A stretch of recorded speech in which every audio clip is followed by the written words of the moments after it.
Tem mais uma questão aí? Pode vir. Boa noite, meu nome é Ricardo e a minha pergunta para o professor Jung é a seguinte: você falou que uma das características do Vaticano II foi os sinais dos tempos. Você até citou Rubem Alves que a igreja tem que ler os sinais dos tempos, né? E a minha pergunta é o seguinte: quais são os sinais dos tempos, ou qual o sinal do tempo aí, que mais desafiam a teologia da libertação ou o cristianismo de libertação? Professor Murad.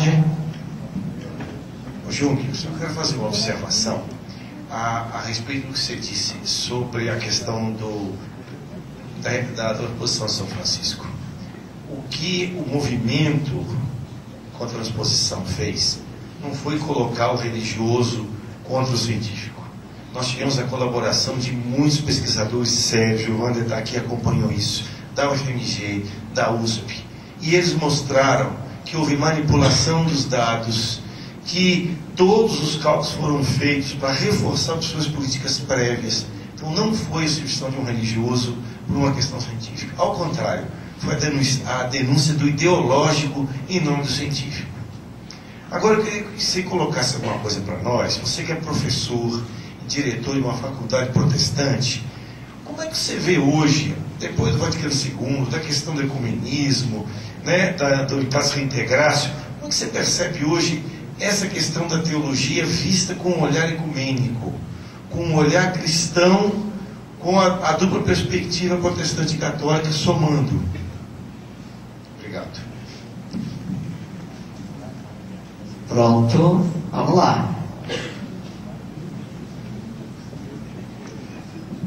Professor, queria fazer uma pergunta com relação à ressonância do Vaticano II na América Latina, a partir de Puebla e Medellín, e a questão da teologia da libertação, em vista da aproximação com o instrumental teórico marxista. Como o senhor falou, a questão da prática, a praxis, é um tema até já ficou um tanto quanto pejorativo na teologia da libertação.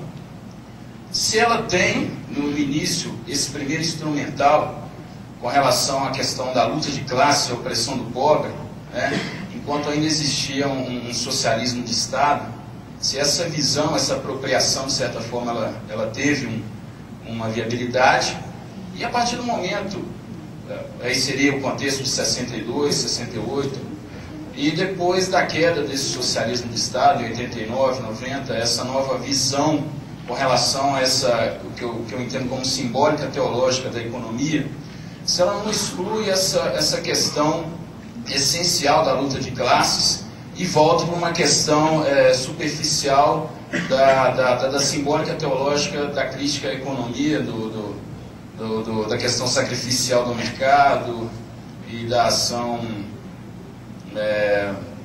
mesmo do Estado como idolatria, como o senhor falou, né? A questão do ter e não do ser. Eu queria saber se o senhor tem alguma colocação a respeito dessa mudança de paradigma do contexto da conjectura mundial e dessa apropriação do instrumental. Eu coloquei marxista porque eu acho que seria a contraposição polarizada da de 62 até 89. Eu vou começar com o esclarecimento do Murad. Obrigado por ter trazido isso de volta.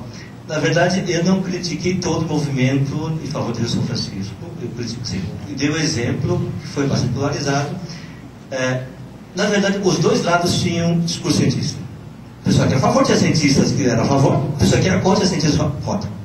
Então, nós tinha um empate técnico. Eu peguei assim, artigos de jornalistas que diziam, honestamente, eu falei com cientistas de um lado, confio na opção ética do cara que era a favor, e outros que eram contra, que também confiam na opção ética.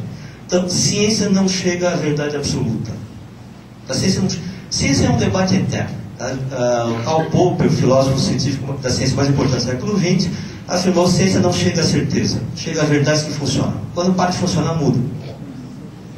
Tá? O mito da verdade científica, tá? Então dizer, olha, eu tenho ciência do lado, tem um outro cientista exatamente o contrário. O que eu comentei é que alguns setores, usaram símbolos religiosos, e particularmente em torno do bispo, com toda a santidade do homem. Tá? Eu acho que a Igreja Católica está precisando de mais bispos doidos. Gente,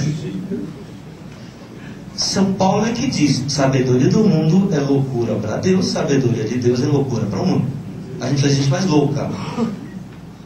Quando a igreja é bem assimilada pelo mundo, tem alguma coisa errada nessa história. Tá? Mas, eu acho que então, aí houve uma polarização em torno do símbolo religioso. Aí não é o momento. Aí você não podia nem discutir. Teve pessoas que discutiam cientificamente e apanhavam porque ele tinha traído a causa para mim. Não era o meu caso. Tá? Mas, o olhar protestante e católico da teologia. Para mim é muito esquisita essa pergunta, porque eu sou geração da teologia de libertação. Eu estudei na Assunção, em São Paulo, que foi a única faculdade que assume oficialmente que o currículo era teologia de libertação. E teologia de libertação nasce ecumênica, nasce primeiro protestante. A raiz da teologia de libertação é antes da teologia de libertação. A gente vai ter a raiz mais próxima em Miguel Bonino, que foi consultor, foi lá convidado do Vaticano II em Medellín. O filho dele foi em Aparecida, o Néstor Miguel. Richard Shaw, Rubem Alves, também incluído Assmann, Gutierrez, que são as primeiras, né? Comblan, Rony II. E, por exemplo, Assmann publica seu primeiro texto no ISAL, Igreja e Sociedade na América Latina, que é um organismo ligado ao Conselho Mundial de Igrejas dos protestantes. Então, para mim, eu tive professores de Bíblia, Milton Schwantes, que faleceu recentemente, Júlio Santana foi meu orientador de doutorado. Tive minha formação intelectual frequentando seminários do DEI, Departamento de Ecumênico de Investigações, onde tem Elza Tames, que é metodista, Pablo Rich, que é católico. Então, para mim é muito, sabe? Agora, é uma pena que hoje aí volta de novo católico, não, mas meu Deus do céu. Tá? Isso também vem de fora, porque no fundo a gente perdeu o objeto comum.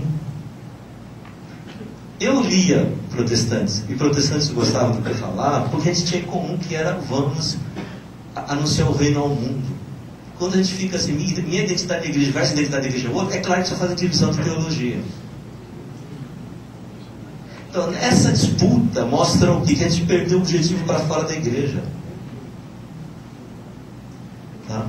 Se Jesus, que era Jesus, aprendeu algo novo da mulher fenícia, não é isso? Que não era nem judia, por que a gente não pode aprender de jeito? Eu trabalhei há alguns anos com a primeira faculdade de teologia da Igreja Messiânica Mundial, uma religião japonesa cujo Messias se chama Meishu Sama.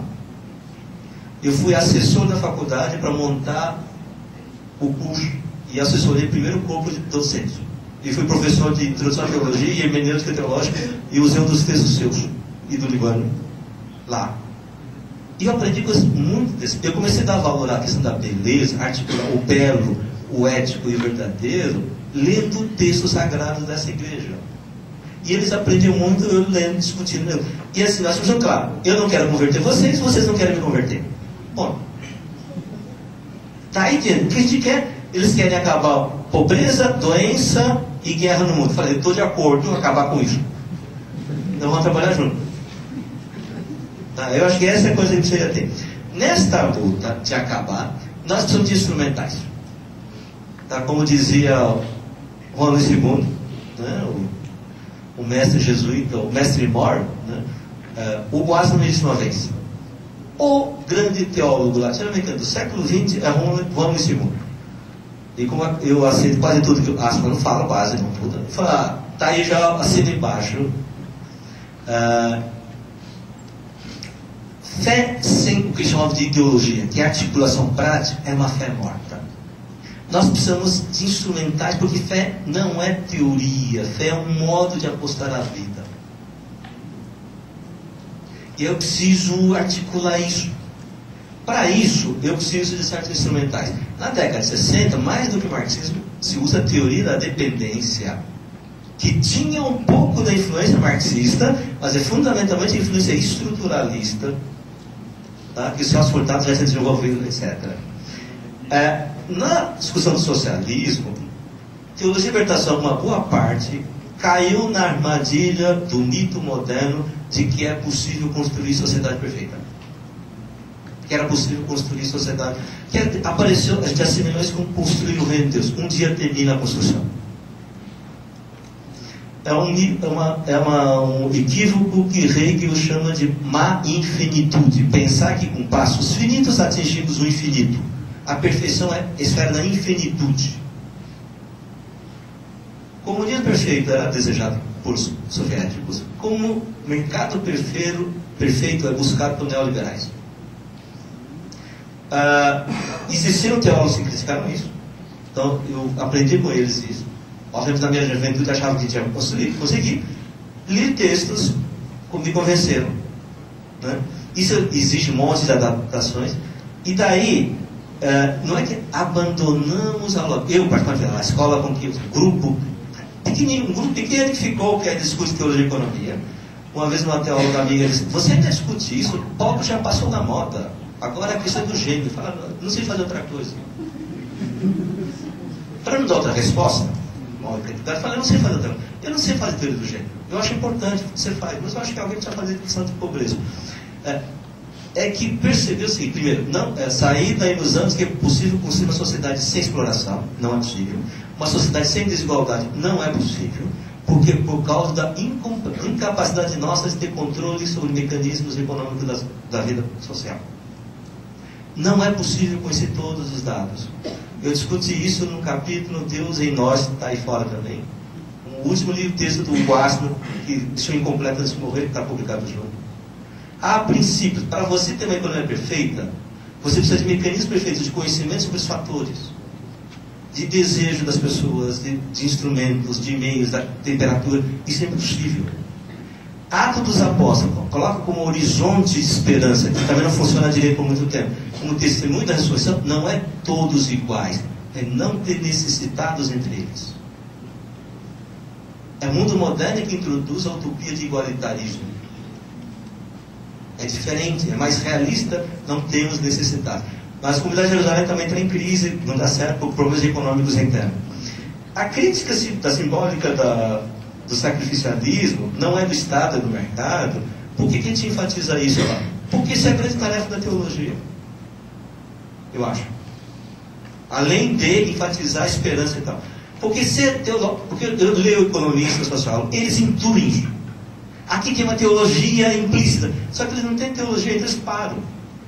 Então eu já escrevi um monte de textos. Olha, quem diz que a crítica teológica da economia é importante não são teólogos somente. Economistas, socialistas, e economistas capitalistas fazem isso. Dizem, olha, aqui está tendo uma teologia. Quais são as implicações disso? Nós é que sabemos, porque nós estudamos isso. E outra parte, aí tem a ver com a questão de esperança. Né?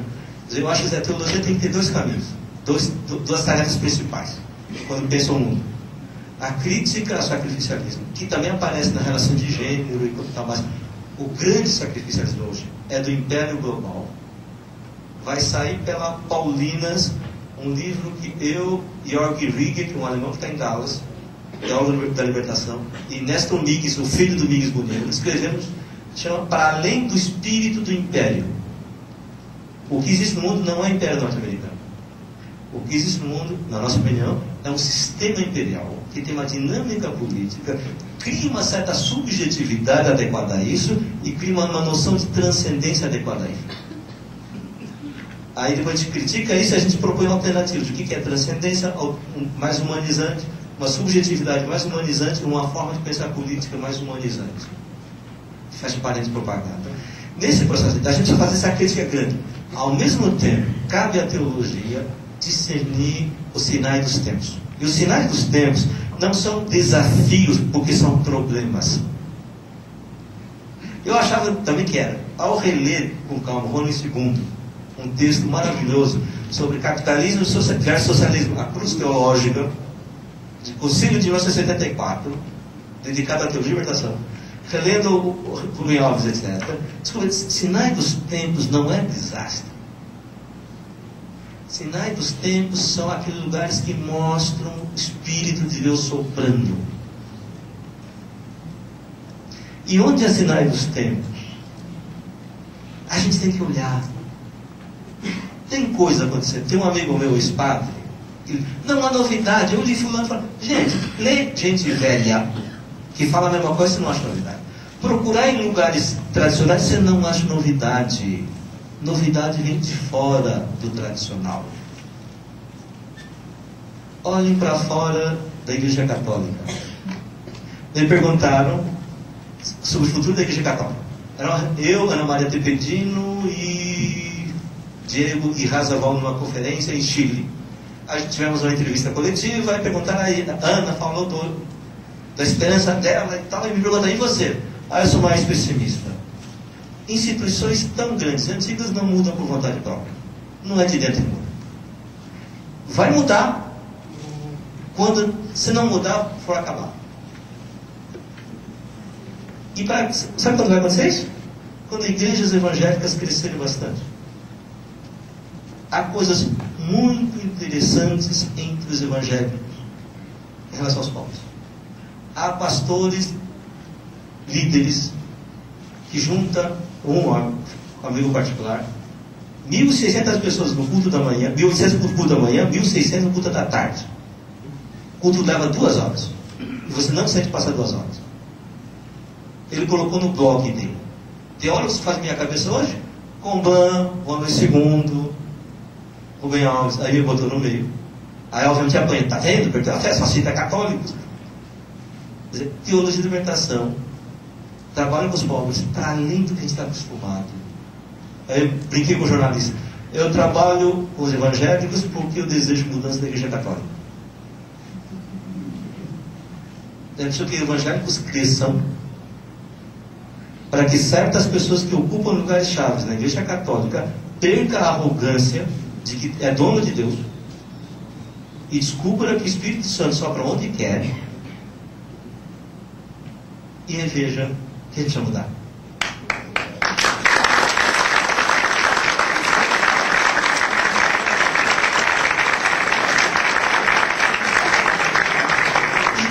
E a gente olhar, tem projetos locais, e eu acho uma coisa importante, eu já estourei, só para se lembrar com isso. A irmã Nenuca se questiona sobre pouco, é tão pouca gente que se liberta. E eu fiquei com isso na cabeça. Ela tem razão, mas não tem razão. Estatisticamente é muito pouco, sociologicamente pouco. Mas o nosso olhar de teologia da fé não pode ser da estatística e da sociologia. Senão, para que você olhar da fé? Aí encontrei uma inspiração em Santo Agostinho, Confissões. Ele tem uma discussão sobre o seguinte: Deus está em todos os lugares. Nesse copo Deus está. Nesta sala também Deus está. O que contém mais Deus? Esse copo ou esta sala? Você pensa em termos de a sala. Ele diz, Deus é diferente. Deus está em plenitude aqui, como está nessa sala, como está no universo. Há tanto Deus aqui no copo do que no universo. Há projetos pequenos por aí, que realmente, mesmo que não tenham grandes impactos sociais, modificam profundamente a vida das pessoas, porque elas se tornam sujeito das suas vidas, são capazes de reconhecer os outros. Naquilo que parece pequeno, a gente tem que lembrar, reinado de Deus não se mede com estatística. Ali há tanto reinado de Deus, porque ali o amor se manifesta, do que no universo inteiro. Eu acho que nós vamos fazer essas 2 coisas. Grande crítica da idolatria, do mercado e do sacrificialismo de todos os tipos. Ao mesmo tempo, iluminar luzes para gerar esperança, mobilização. Porque, afinal, apesar de a gente não enxergar com os olhos, a gente vê que o Espírito sopra e faz renascer os mortos, faz os caídos levantarem, e gera esperança. E, quem sabe, se Deus existir, se fizer o reino de Deus no céu e nos colocar dentro, porque isso é obra dele, nós vamos poder colher os frutos em plenitude das sementes que a gente plantou, semeou e viu flores nascer. Obrigado, gente.